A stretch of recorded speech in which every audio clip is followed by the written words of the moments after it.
And the woman said what Benjamin Creme had said. She said, "There's been many Christs."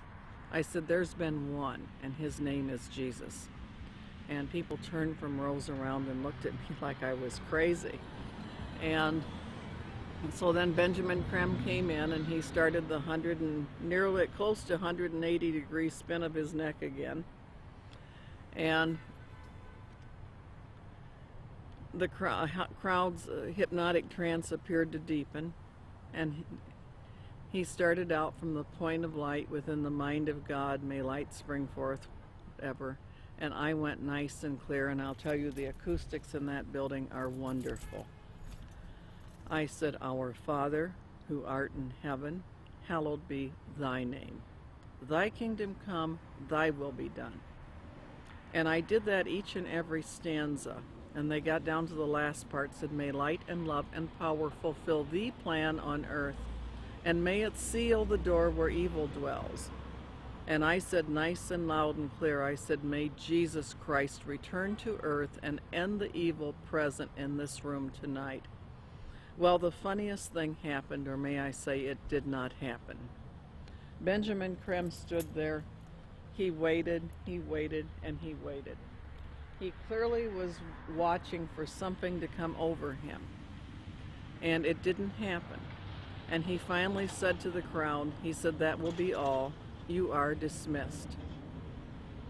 And of course everybody was extremely disappointed.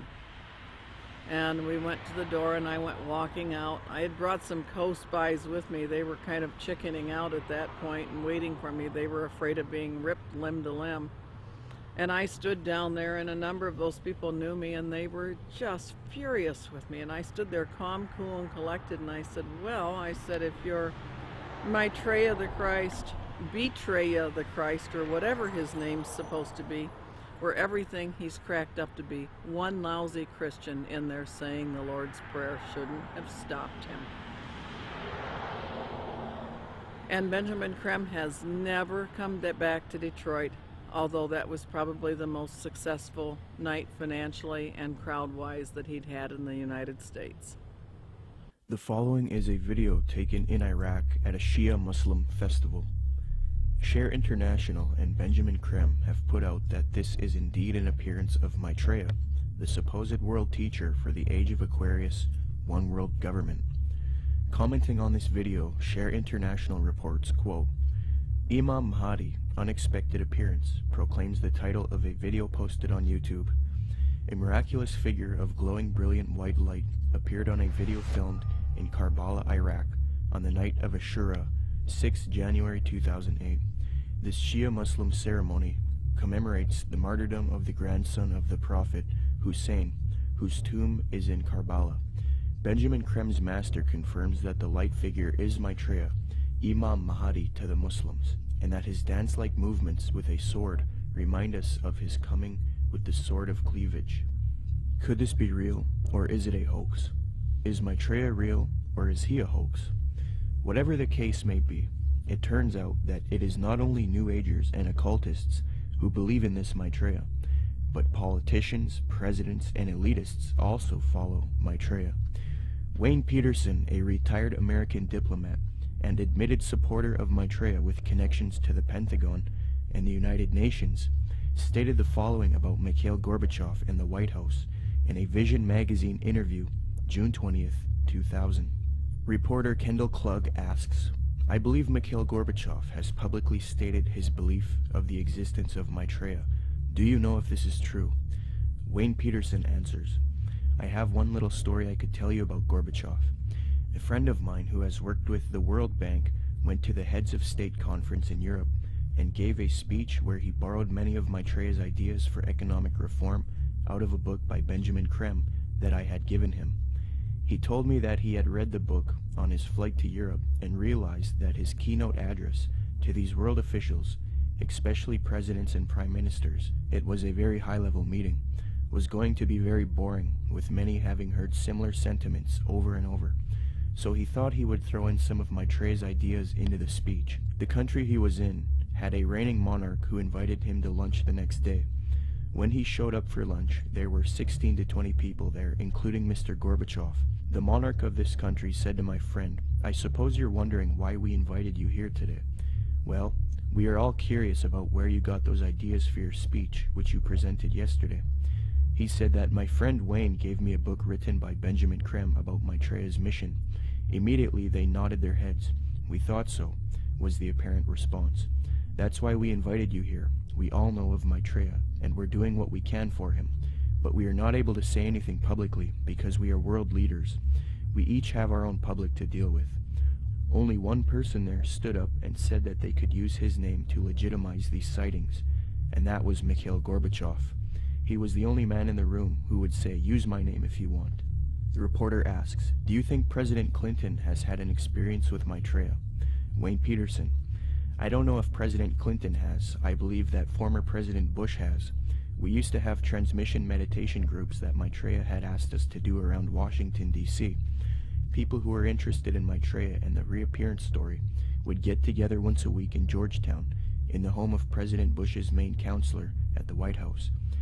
President Bush came over to this house for dinner one night, and the hostess was in the dining room as President Bush asked her, 'What do you think? I'm running against Clinton in this election. Am I going to win?' She said, 'No, Mr. President, you are not. Maitreya has already said that you are going to lose to Clinton.' Bush never challenged her, but merely said, 'Yeah.' He didn't ask who Maitreya was. He was very quiet, and then said, 'I think I've got to go now.'" Benjamin Creme has said many times that he had heard from one of Maitreya's associates that Maitreya had appeared to Bush and that they had a discussion in the White House. So that incident with my meditation group seemed to confirm that Bush did in fact know of Maitreya.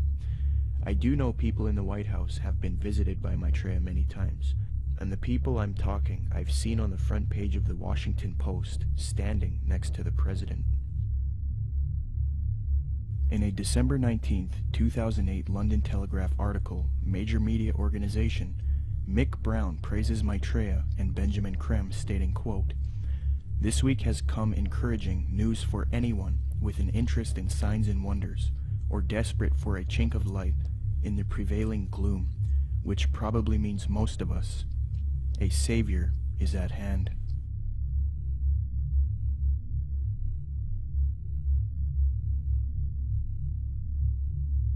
движении, в другом направлении, к новому мировому порядку, I think новой цивилизации. even that does not describe why the world has changed so much and why the world has turned so much toward a new world order and a new kind of civilization.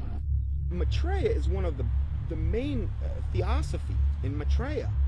The whole UN movement, the whole Lucis Trust movement, world goodwill, they're going out of the way to try to discredit it and say, well, you know, Jesus, all he really was a disciple of Maitreya. He's still a disciple of Maitreya.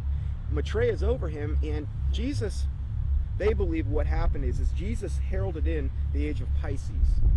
Now what we're going to be doing is now we need to herald in the age of Aquarius. This is where the New World Order comes in, and this is what Maitreya is going to bring. So we're going to de-emphasize Jesus, and we're going to move over to Maitreya.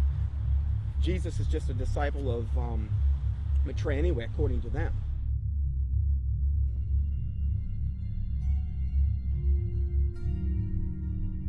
In 1919, the theosophist Alice Bailey was supposedly contacted by one of these ascended masters known as the Tibetan Dijwal Kul.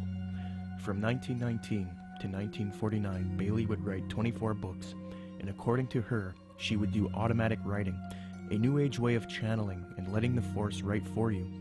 Bailey would create Lucifer Publishing, which would distribute the works of Helena Blavatsky and the Theosophical Society. She would later change the name to Lucis Trust because Lucifer Publishing was too controversial. Lucis Trust evolved into a large New Age organization, and it is still active today. Lucis Trust is also directly associated with the United Nations. According to the United Nations International Geneva Yearbook 2009, quote, "The Lucis Trust is recognized by the United Nations as a non-governmental organization and is represented at regular briefing sessions at UN headquarters. The Lucis Trust is on the roster of the United Nations Economic and Social Council." Thus, Theosophy and the New Age are now fused into the United Nations, which gives a medium for the New Age agenda to unfold. The aim of corrupt organizations like Lucis Trust and the UN is to create a one-world government, New World Order, which is in accord with the supposed Age of Aquarius,